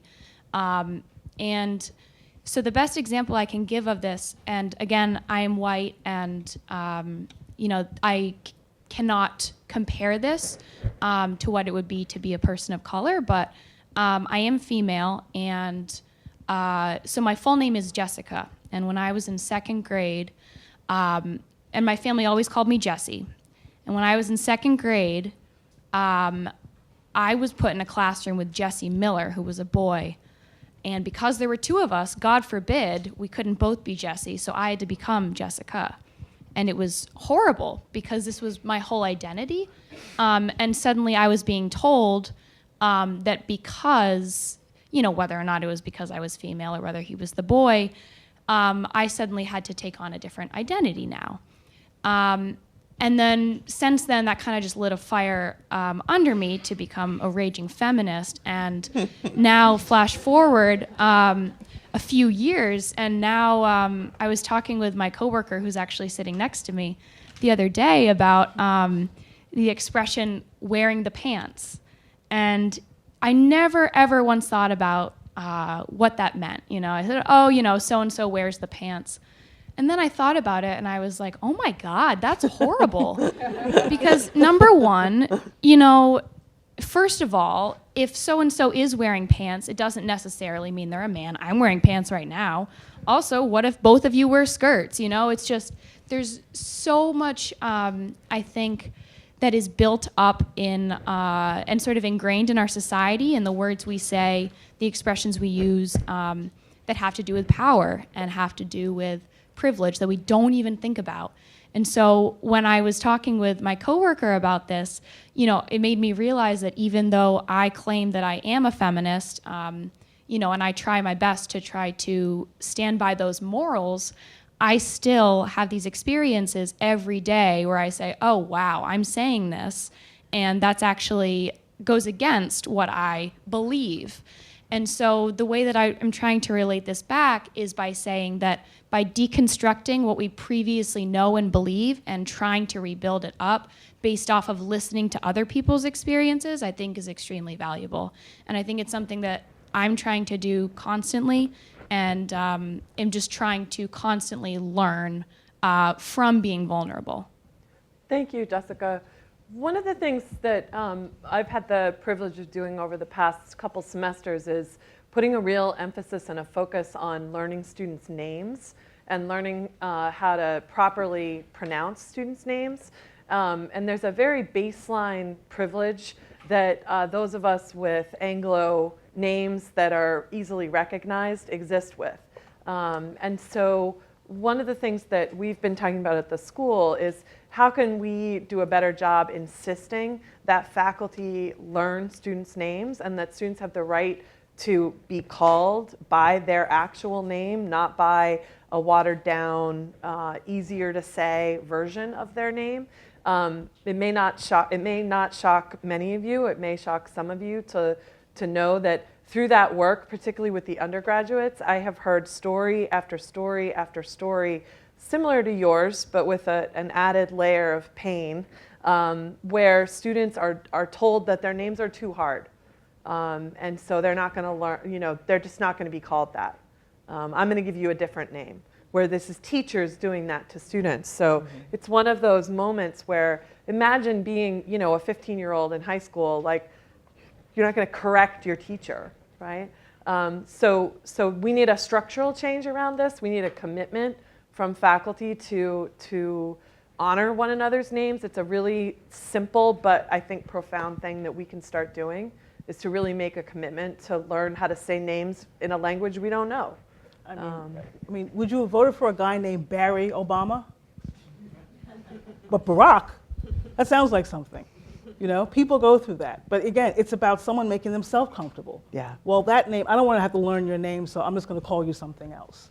Or, you know, do you have a nickname? No, I don't have a nickname. You know, I mean, again, it's people are so willing to not accommodate someone else to make themselves comfortable. And that, you know, in the story you told, it just manifests itself in so many different ways. And the decision is like, well, we don't care if they call you Jesse or Jess, we're just going to call you Jessica, whether you want to be called that or not. So I think it's a very important thing. There's a lot of power in there. Yeah. Martha, did you have your hand up earlier? Try and remember. I think you need the mic so that we can. The toolkit. Yeah.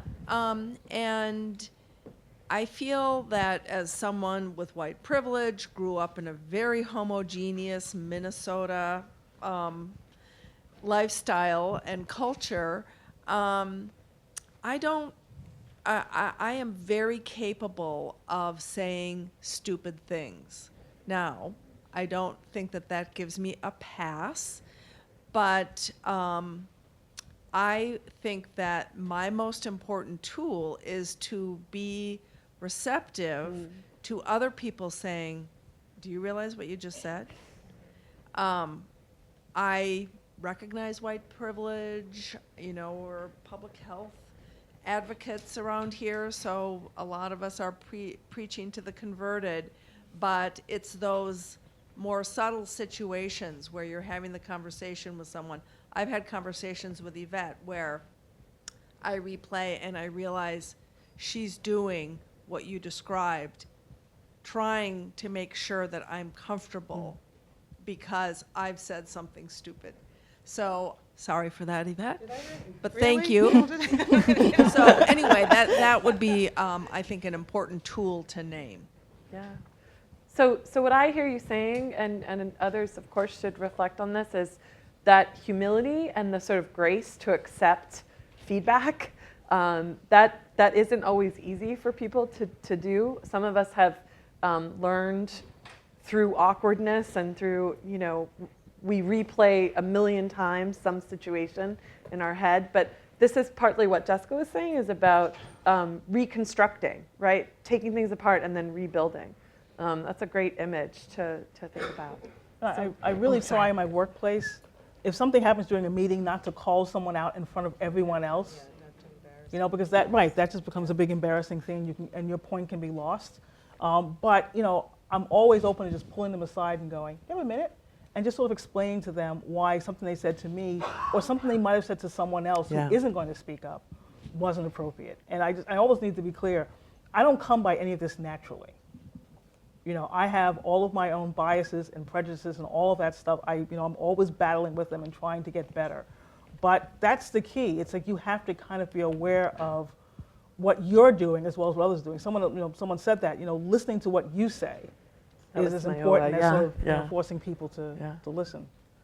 I think white people assume that people of color have inherently all of these tools, and we're just kind of waiting for you to give them to us. I think that's part of privilege. That's part of the discrimination. Well, look, I can remember growing up, and for years I would describe Asian people as Oriental, because that's what my parents would say, as my grandparents said. And finally, a friend of mine, I was well into adulthood, said, rugs are Oriental, not people.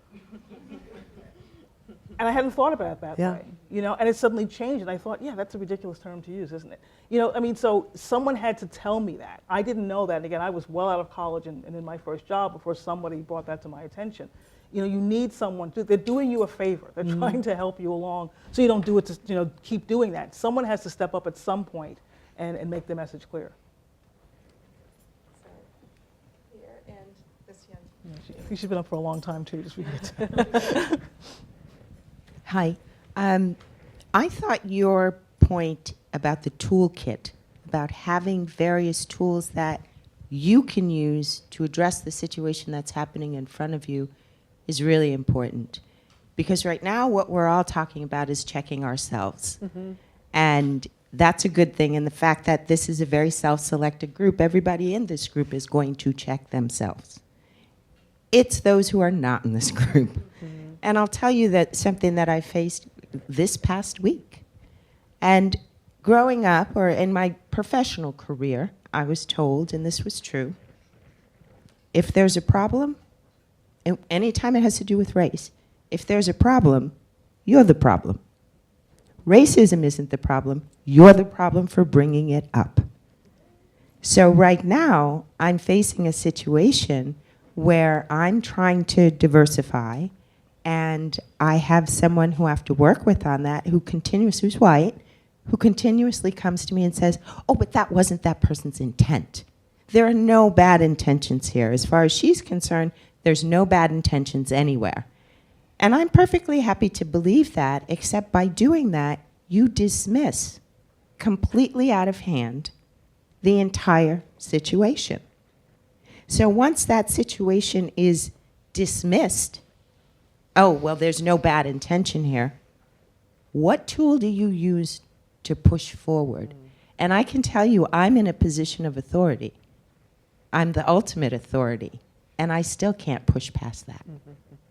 So I'd love to see us talk more about how do we handle these situations, rather than checking ourselves. And I think it goes to your point about toolkit. Yeah. I think if we can walk out of here with at least a couple of ideas about what's in that toolkit and how do we use it, that would be just great. Yeah. So one thing I heard Renée say was that thinking about the time and the place of the confrontation is important. I also heard something about, sort of in Maya's comment about, he was able to immediately push back on an assumption that was made about him. And I think that we get better at, it seems to me, we get better at that the more we do it. And that maybe the first time we confront someone, it's sort of awkward or it's not perfectly formed, or I don't know. I think for some of us, we dissolve into tears. There's sort of a roll around that can be hard. I think practice is one of the tools that we need.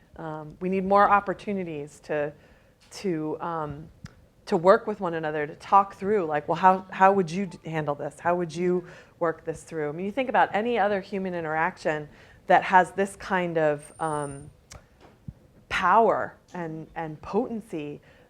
We need practice. And you need allies. I mean, so that's the, finding out who in your organization would ally with you.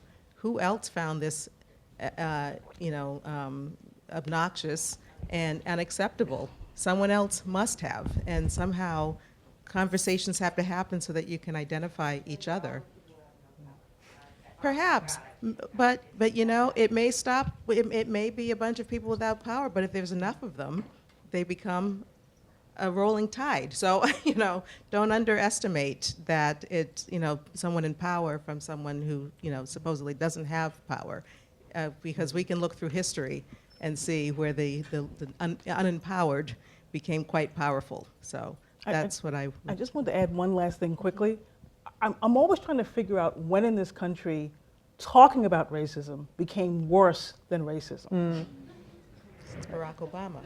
Well, at least a few times a month, I will get that email talking about how there were no racial problems in this country until Obama came and started talking about race. And I thought, yeah, I'm pretty sure there was racism beforehand.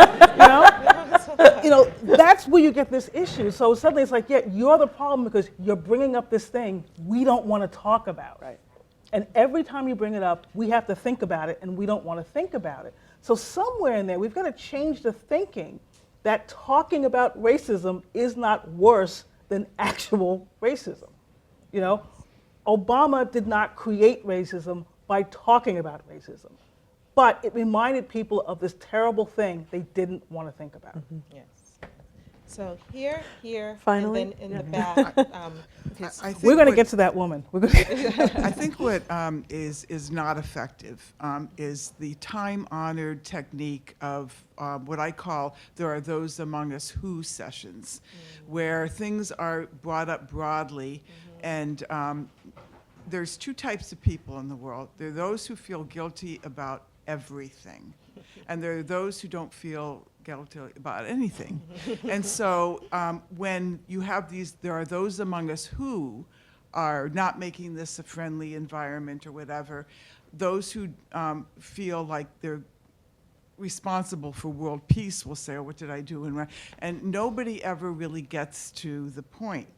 And something that I have been hearing and listening to the Black community, especially in this past year or so, and even on NPR, people calling in NPR who identifies people of color, is that each individual incident needs to be confronted with the person or the people who are involved in the incident.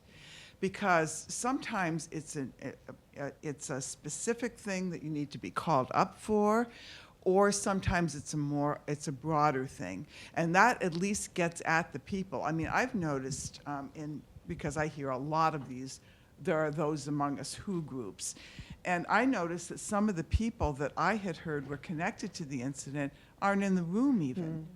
And so what that tends to do after a while is it sounds condescending to the entire group. So then it comes to the question of why are we so afraid to confront the issue on a case-by-case basis? I mean, it certainly seems, dissolving in tears, I can relate, and all of those types of uncomfortable feelings, but aren't we talking about uncomfortable feelings and making us understand the discomfort? Why are we still clinging to that old, there are those among us who, and we have to do something about it? And incidentally, it does not necessarily help to have people in color in charge, because some of them are the ones creating those among us who groups.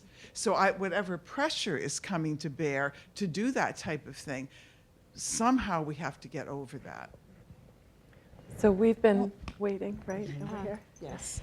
I just wanted to add, I really find this conversation about tools in the toolbox helpful, and maybe just adding wording to something people have already mentioned, but a few tools I've found helpful are for myself in terms of making sure I'm listening to someone when I feel that defensive mechanism of wanting to explain the situation away and say, maybe the other person didn't mean it, maybe it didn't happen the way you saw it, to think, I'm using the part of my brain that I learned to use when I read a research abstract to say, is the sample size big enough? Did you use a methodology that made sense? Is this really valid? And that's not how I should be talking to a human being. And that's a way that I can kind of catch myself doing that and put that aside and say, that's a great skill. That's a terrible skill for this conversation. And then in terms of both educating myself or challenging others, one is combining stories and data. And I think I and many other people want to believe that we are convinced by data and actually often are convinced by stories. And so you need both. So we have a rational justification for our emotions. So combining the story of a particular victim of a police shooting with statistics about what's going on across the country, so that both someone isn't going to push back and say, well, where's the proof that this is really a problem, this happened one time, but also to really make sure that the emotions and the humanity at stake are being illustrated. And then the other piece, which someone mentioned earlier in terms of asking, why is it that you assumed that I'm from West Roxbury, is asking questions. And I've seen this used really effectively, and it's something I've been trying to learn how to use, is just really calmly, because again, my strength is not confrontation, but just repeatedly asking questions and kind of getting to the base of the problematic assumptions that are underlying someone's argument. And it can take, why did you think that this person wasn't supposed to be here? Well, I thought they were part of this group. Well, why did you think they were part of that group? And having the patience and taking the time not to jump to telling them why they're wrong, but sometimes I find that can be a really effective approach. That's great. I mean, one thing I just want to say I think is important is, and as we're having these conversations, if you're in that meeting and someone says that offensive thing and there's maybe one or two people of color in there, they aren't the only people who heard it. So don't always leave it to them to do the heavy lifting. And sometimes a white person might hear that message differently from another white person. If a person of color, they feel attacked. It's like, oh God, what now? You're gonna call me a racist. If they hear from a white person, it might go down a little easier and they might actually listen to what's being said. So don't always assume that, well, this terrible thing was said, but she'll handle it. She'll take care of it. It's everyone's problem. That's the thing I keep trying to get through. It's everyone's issue to deal with. It's about our basic humanity and using it to treat each other better.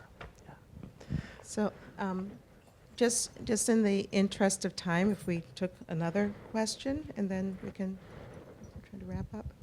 Hi, I just wanted to share my recent struggle has been to wrestle with the issue of the role of white privilege and writing history.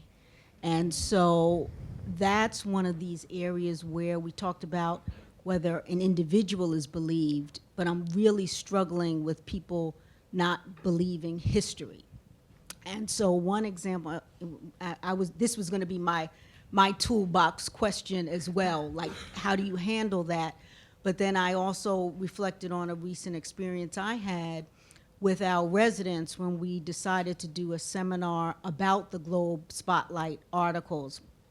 And the part of our seminar that was best received and which was most satisfying to give was that my first reaction to one of the articles about health had to do with, there was a lot of attention to geographic areas and why were patients going to Mass General or not going to Mass General or coming here or not coming here depending on their race. And my first question was, why are all the black people in Roxbury, Mattapan, and Dorchester? Like, where did that come from? And so we actually ended up having significant dialogues about redlining and what it meant when 128 was built, and and what was very interesting is for the generation of residents, this was not common knowledge for them. Right, so many of the folks my age, we kind of say, oh yeah, well of course that's history.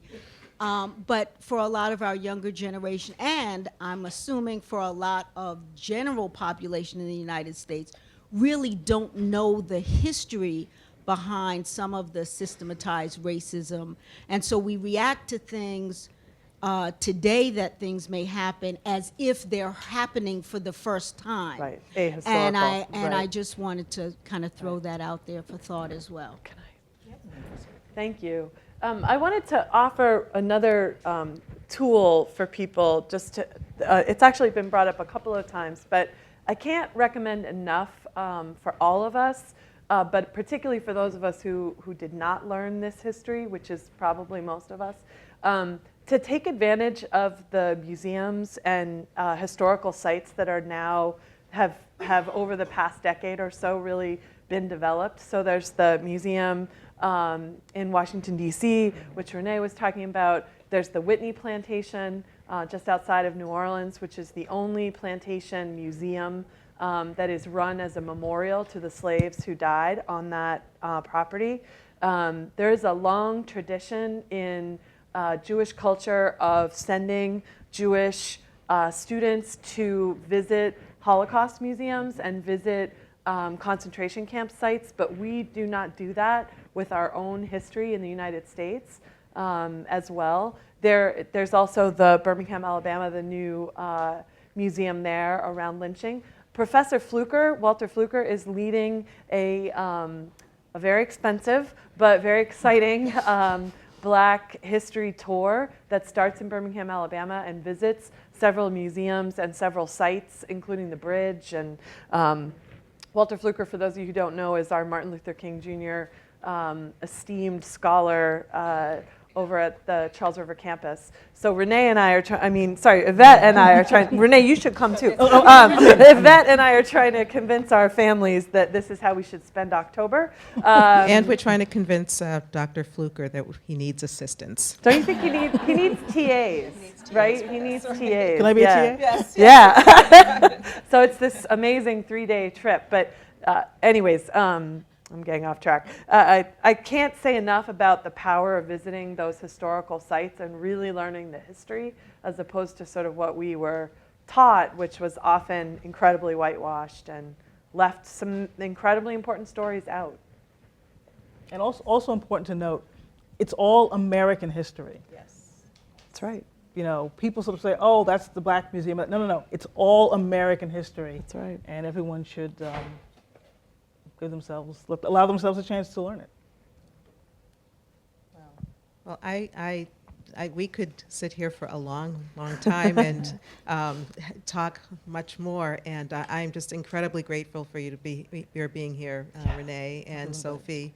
And I thank you, this audience, for being fully engaged and participating. And remember, these conversations don't end here. Take them forward, and we'll certainly be here for the next several minutes too, that we can sort of debrief, but also. Can we just thank Renee again? Yes, for absolutely.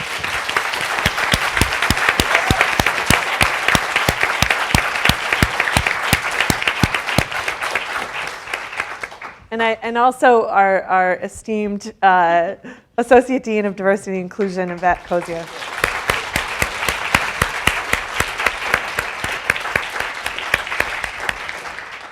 Thank you, everyone. Thank you, everyone. Have a good, safe weekend. Thank you. Thank you so much.